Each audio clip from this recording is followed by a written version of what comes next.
Selamat berjumpa kembali dalam layanan audio Sahabat Seperjalanan. Hari ini adalah hari Senin 25 November 2024. Tema renungan saat teduh kita dengan judul Tewas di Padang Gurun.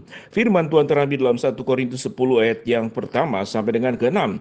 Aku mau supaya kamu mengetahui saudara-saudara bahwa nenek moyang kita semua berada di bawah perlindungan awan dan bahwa mereka semua telah melintasi laut untuk menjadi pengikut Musa. Mereka semua telah dibaptis dalam awan dan dalam laut. Mereka semua makan makanan rohani yang sama dan mereka semua minum minuman rohani yang sama. Sebab mereka minum dari batu karang rohani yang mengikuti mereka, dan batu karang itu ialah Kristus.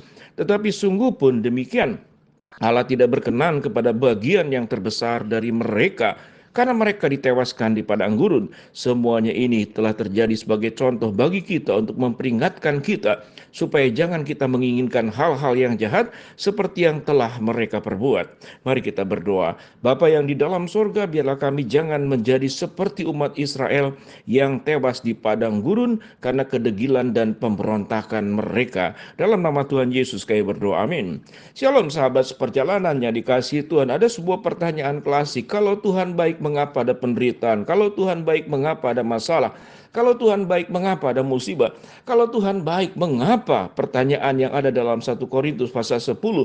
Sebagian besar umat Israel sebagaimana tercatat dalam ayat yang kelima, mereka ditewaskan di padang gurun. Ini adalah sebuah pertanyaan yang menyalahkan Allah. Kalau demikian, apakah Tuhan tidak berkuasa untuk menolong kita setiap masalah? Itu adalah memang umat Israel. Tapi bagaimana dengan kita? Kita mengalami sebuah kegersangan hidup, kita mengalami persoalan hidup dari waktu ke waktu, dari minggu ke minggu, dari tahun ke tahun, tidak selesai. Kita mengalami yang namanya bencana alam, kita mengalami yang namanya krisis ekonomi yang bisa terjadi terdahulu di waktu dulu dan sekarang. Kita mengalami peperangan dari perang-perang zaman purbakala sampai perang dunia pertama, kedua, dan saat sekarang kita diperhadapkan dengan potensi terjadinya perang dunia ketiga di belahan berbagai belahan, baik antara Soviet Ukraina, kemudian di bagian Timur Tengah, Israel, Palestina, dengan negara-negara tetangganya, dan kemudian juga belum di Laut Cina, sebuah perebutan wilayah laut, wilayah darat, antara Cina dengan kemudian juga dengan Taiwan. Semuanya berpotensi untuk terjadinya gejolak, dan itu adalah masalah. Pertanyaannya, apakah Tuhan tidak berkuasa untuk menolong kita? Bagaimana kita menemukan jawabannya? Yang pertama adalah Allah merancang segala sesuatu dalam keadaan baik. Allah menyediakan semuanya adalah sesuatu yang boleh dikatakan sempurna, tanpa cacat, tanpa kurang. Karena ciptaan Allah tidak ada yang cacat. Kalau produksi pabrik, produksi buatan manusia bisa keliru, bisa salah. Bahkan Jepang sendiri beberapa kali menarik kembali produk-produk kendaraan mobilnya karena ada hal yang perlu diperbaiki, ditarik kembali untuk menjaga kualitas. Sebuah negara yang punya kemampuan luar biasa dalam teknologi pembuatan kendaraan, tetapi Allah itu sempurna. Lalu mengapa semuanya itu bisa terjadi? Sebetulnya sesuatu yang sangat sederhana. Sewaktu Allah memberikan yang namanya free will, kehendak bebas, manusia bisa taat, bisa memberontak. Tapi kemampuan manusia adalah untuk taat kepada Allah. Sudah disediakan sepenuhnya.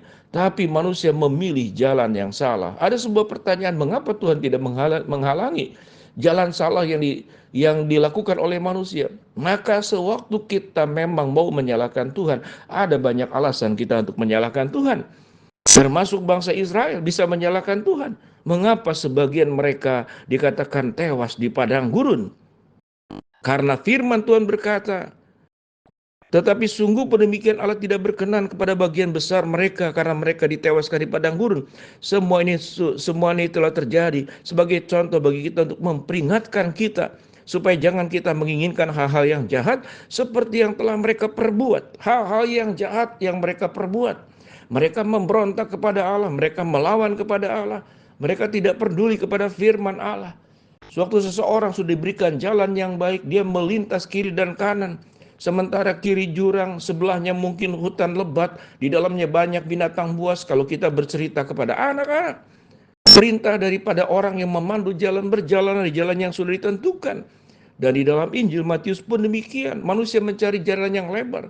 Jalan yang lebar itu bukan artinya jalan yang lebar, tetapi sesungguhnya ingin sebuah kebebasan. Lebar dalam artian manusia ingin bebas melakukan apapun yang sesuai dengan kehendaknya. Sementara jalan sempit adalah hanya ada satu pilihan. Kita hanya taat kepada Allah. Tidak boleh ada kehendak pribadi di dalamnya. Karena ketaatan kepada Allah akan membawa kebaikan kepada kita. Akan membawa keselamatan kepada kita. Taat kepada Allah akan menjauhkan kita dari berbagai macam musibah. Kalaupun Tuhan izinkan karena dunia ini sudah rusak oleh keberdosaan manusia, Tuhan akan memberikan kekuatan. Pelajaran yang kita ambil, mereka semua ditewaskan di padang gurun karena firman Tuhan berkata, karena mereka melakukan hal yang jahat yang telah mereka perbuat. Ayat 7 dan selanjutnya. Dan supaya jangan kita menjadi penyembah-penyembah berhala, sama seperti beberapa orang dari mereka, seperti ada tertulis, maka duduklah bangsa itu untuk makan minum, kemudian bangunlah mereka dan bersukaria. Janganlah kita melakukan percabulan seperti yang dilakukan oleh beberapa orang dari mereka, sehingga pada satu hari telah tewas 23.000 orang. Dan janganlah kita mencobai Tuhan seperti yang dilakukan oleh beberapa orang dari mereka, sehingga mereka mati di pagut ular. Dan janganlah bersungut-sungut seperti yang dilakukan oleh beberapa orang dari mereka, sehingga mereka dibinasakan oleh malaikat maut. Semuanya itu telah menimpa mereka sebagai contoh yang dituliskan untuk menjadi peringatan bagi kita yang hidup pada waktu di zaman akhir telah tiba. Sebab itu barang siapa yang menyangka bahwa ia telah teguh berdiri, berhati-hatilah supaya ia jangan jatuh. Pencobaan-pencobaan yang kau alami adalah pencobaan biasa yang tidak melebihi kekuatan manusia, sebab Allah setia dan adil. Tatkala kita dicobai, dia tidak akan membiarkan kita dicobai melampaui kekuatan kita. Pada saat kita dicobai, dia akan memberikan jalan keluar kepadamu. Sahabat seperjalanan, biarlah kita boleh belajar menjadi orang-orang yang hidup di dalam Tuhan, supaya kita tidak ditewaskan di padang gurun. Apa itu padang gurun? Yaitu kehidupan yang penuh dengan penderitaan, karena kita melawan Tuhan. Alkitab mengajarkan ada jalan yang menuju kepada hidup yang kekal, ada jalan menuju kepada kebinasaan. Kebinasaan tidak hanya terjadi pada saat kita akan dihakimi oleh Tuhan suatu hari nanti. Kebinasaan bisa terjadi juga pada saat kita hidup dalam dunia ini. Kita menanggung seluruh penderitaan karena ketidaktaatan kita. Biarlah kita jangan seperti bangsa Israel. Karena perbuatan mereka jahat sehingga mereka mati di pagut ular. Mereka mati oleh berbagai macam kesulitan. Mereka mati dikatakan juga oleh malaikat maut.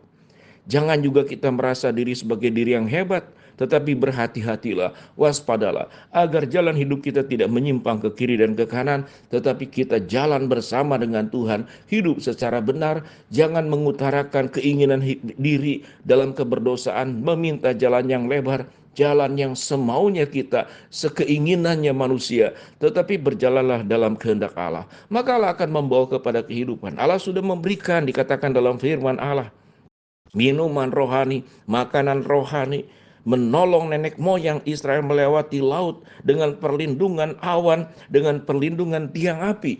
Apa yang kurang daripada Allah? Apakah kita akan terus menyalahkan Tuhan lalu membenarkan ada banyak alasan manusia berdosa? Bukan mengoreksi diri, tapi menyalahkan Allah sehingga kita bisa tewas di padang gurun seperti bangsa Israel. Mari kita berdoa. Bapa dalam surga, biarlah kebenaran firman Allah yang kami pelajari membuat kami mawas diri. Hamba-Mu berdoa buat sahabat seperjalanan yang sakit, Tuhan jamah sembuhkan. Sahabat seperjalanan yang sedang menghadapi masalah, Tuhan bukakan jalan. Sahabat seperjalanan yang sedang berdoa mengharapkan sesuatu, Tuhan kabulkan dalam waktu dan rencana Tuhan yang terbaik. Di dalam nama Tuhan Yesus kami berdoa. Amin. Shalom. Tuhan memberkati kita semua.